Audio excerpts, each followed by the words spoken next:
ಪ್ರಕರಣ ಆಡಿಯೋ ತನಿಖೆ ಆಗ್ತಾ ಇದೆ. ತನಿಖೆ ಸಂದರ್ಭದಲ್ಲಿ ಯಾವುದೇ ವಿಚಾರ ಬಹಿರಂಗವಾಗಿ ಹೇಳಲ್ಲ. ಬೆಂಗಳೂರಿನಲ್ಲಿ ಗೃಹ ಸಚಿವ ಡಾಕ್ಟರ್ ಜಿ ಪರಮೇಶ್ವರ್ ಈ ಹೇಳಿಕೆಯನ್ನು ಕೊಟ್ಟಿದ್ದಾರೆ.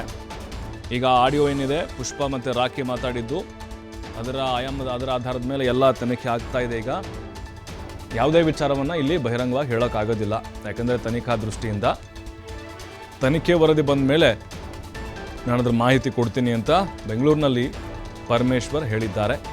ಇನ್ನು ವರದಿ ಬರಬೇಕಾಗಿದೆ, ಅದಾದ ಮೇಲೆ ವಿವರವಾಗಿ ನಾನು ಮಾತಾಡ್ತೀನಿ ಅಂತ ಹೇಳಿದ್ದಾರೆ. ಹನಿ ಟ್ರ್ಯಾಪು, ಕೊಲೆ ಬೆದರಿಕೆ ಕುರಿತು ಪ್ರತ್ಯೇಕ ದೂರು ದಾಖಲಾಗಿರುವಂಥ ವಿಚಾರ, ಎರಡೂ ಪ್ರಕರಣದ ತನಿಖೆ ನಡೀತಾ ಇದೆ. ಆ ಬಗ್ಗೆ ಯಾವುದೇ ಮಾಹಿತಿ ನೀಡಲ್ಲ ಅಂತ ಪರಮೇಶ್ವರ್ ಹೇಳಿದ್ದಾರೆ.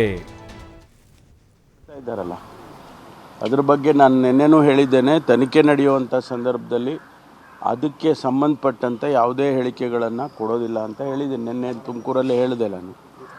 ರಾಜಣ್ಣ ಅವ್ರ ಬಗ್ಗೆ ಆಗಲಿ ಅಥವಾ ರಾಜೇಂದ್ರ ಅವ್ರ ಬಗ್ಗೆ ಆಗಲಿ ತನಿಖೆ ಆದೇಶ ಮಾಡಿದ್ದೇವೆ.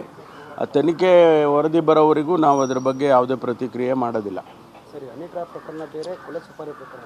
ಗೊತ್ತಿಲ್ಲ, ಅದೆಲ್ಲ ಎರಡು ತನಿಖೆ ನಡೀತಾ ಇದೆಯಲ್ಲ, ಅದೆಲ್ಲ ತನಿಖೆ ಮಾಡ್ತಾ ಇದ್ದಾರಲ್ಲ.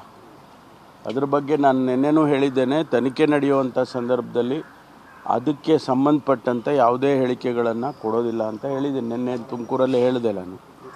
ರಾಜಣ್ಣ ಅವ್ರ ಬಗ್ಗೆ ಆಗಲಿ ಅಥವಾ ರಾಜೇಂದ್ರ ಅವ್ರ ಬಗ್ಗೆ ಆಗಲಿ ತನಿಖೆ ಆದೇಶ ಮಾಡಿದ್ದೇವೆ.